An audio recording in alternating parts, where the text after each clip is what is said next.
Naš Krešo i zagrebačka ekipa danas nisu baš puno se nahodali od prvog javljanja do drugog. Par koračića svega. Punih 43 metra. Otprilike. Ali informacija je posve nova od HNK, evo ovdje ispred slavne kazališne kavane. Sad ćemo saznati za pravila, ideju, kako se možemo gdje prijaviti da trčimo i ove godine na noćnom Ceneru. Hoćemo, Krešo?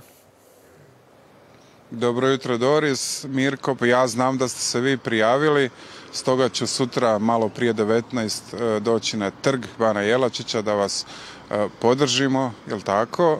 A za sve one koji ne znaju, a mislim da je u Zagrebu sad već malo takvih, sutra od 19 sati 13. izdanje, evo možemo već reći tradicionalnog, neizostavnog zagrebačkog noćnog Cenera. Ja bih se usudio reći najpopularnije ulične utrke u Hrvatskoj. Čovjek koji je sve pokrenuo i organizator Nedeljko Vareškić, pretpostavljam, ne može dočekati Cener jer znam desetke ljudi koji mu se stvarno vesele.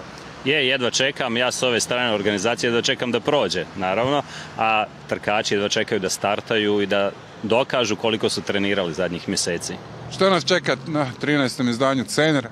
Pa prije svega čeka vas 10 km kroz centar grada, čeka vas luda atmosfera i evo ga, trkači će vidjeti što smo još spremili na trgu.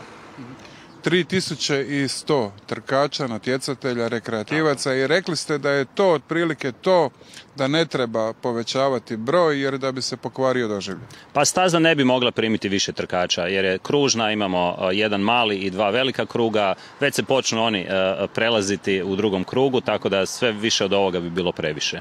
Primijetio sam da osim utrke ima tu dosta zanimljivih ovih popratnih, baš zgodnih događanja. Biće ove godine fora, imamo trampolin na kojem se može skočiti, u skoku napraviti fotka, podijeliti to na mrežama, imat ćemo nekakve senzornu igru, s nagradama naravno, bit će narukvice, svjetliće, svašta nešto. I dajte mi još reći za kraj, vaši savjeti, vi ste iskusan trkač, vaši savjeti za početnike, znam da je mnogo onih koji dođu na Cener, to im je prvi korak u nekom gradskom trčanju. I prošle godine sam malo stajao u stazu pa sam mijenjao lokacije i moram priznati po govoru tijela, izrazima lica, bilo je onih kojima izraz lica govori ono kako naš narod voli reći Bože uzmi me, neću više. Baš za njih kako da polako krenu ovu priču, da ne požale pa da im ne prisjedne, nego da opet s užitkom dođu i sljedeće godine. Baš to, treba polako krenuti, to je ključno, znači ne zaletiti se, pogotovo ako vam je ovo prva, druga utrka, znači nemate još iskustva, ne znate rasporediti snage u 10 km, onda krenite prva 2 km lagano na nekih 50%. Nakon 5 km kad vidite gdje ste, šta ste sa svojom snagom, onda probajte ubrzati i naravno zadnji kilometar morate dati sve od sebe. Još da upozorimo naše građane, sugrađane koji možda neće na Cener, ali će biti po gradu, od koliko sati je privremena regulacija javnog gradskog prijevoza i prometa u središtu?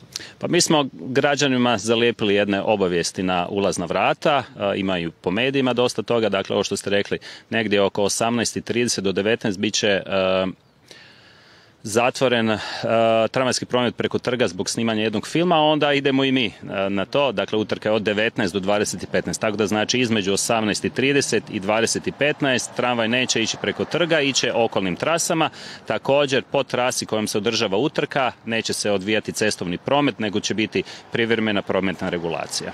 Hvala vam lijepa i želimo vam dobru zabavu. Hvala, vidimo se. Eto, poštovani gledatelji, dragi kolege, Doris, Mirko, kao što je rekao moj sugovornik, vidimo se. Printerice sam već kupio. Ovo vidimo se zvučalo toliko prijeteći od strane Kreše. Vidimo se. Provjeravat će nas, jesmo li na startu. Vidimo se. Dobro je, Krešo. Okay. Ajde, Krešo, polako na kavicu, odmorite, možda na dolac, nešto kupiti i tako. Sve ono što je red i običaj. Zasluženo, nahodali su se, nek se odmore. Nek se odmorite. Hvala vam lijepa. Hvala.